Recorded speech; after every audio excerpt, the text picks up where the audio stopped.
샬롬 중등부 친구들, 여러분 시험 공부하느라 진짜 수고 많죠? 여러분, 그런데 이번 주 돌아온 주에 5월 5일 어린이날이 있습니다. 우리 그때 푹 쉬면 되니까 그때까지 인내하며 열심히 공부해서 우리 좋은 성적을 맞았으면 좋겠습니다.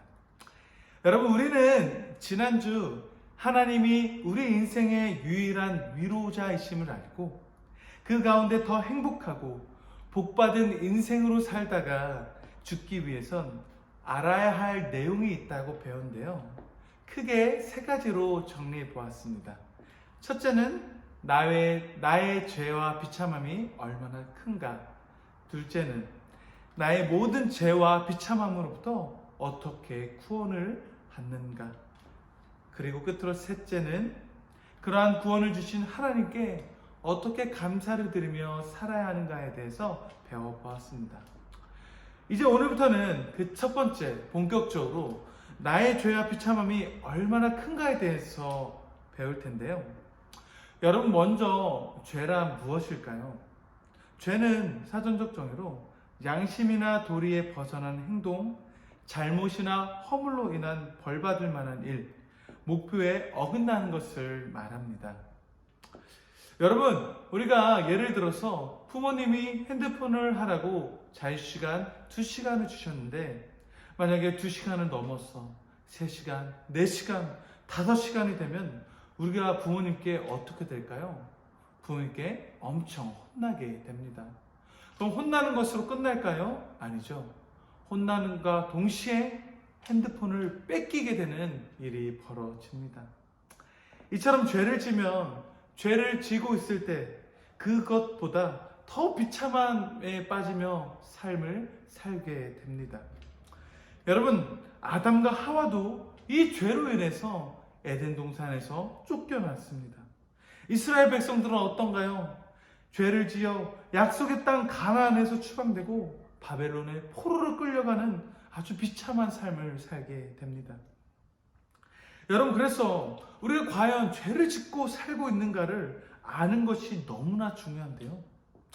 여러분이 얼굴에 무엇이 묻었는지, 옷차림은 어떤지, 내가 어떻게 생겼는지 알기 위해선 우리가 거울 앞에 나가서 봐야 합니다. 거울 앞에 서지 않으면 이빨에 고춧가루가 꼈는지도 모르게 되죠.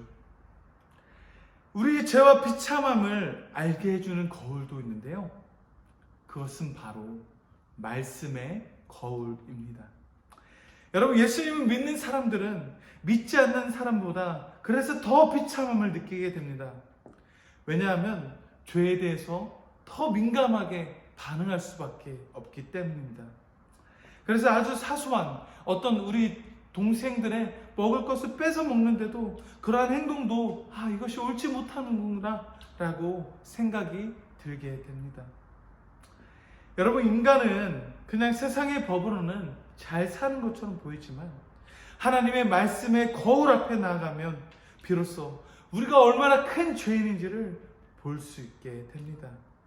여러분, 그렇다면 말씀은 우리로 하여금 그런 죄와 비참함만을 알게 할까요?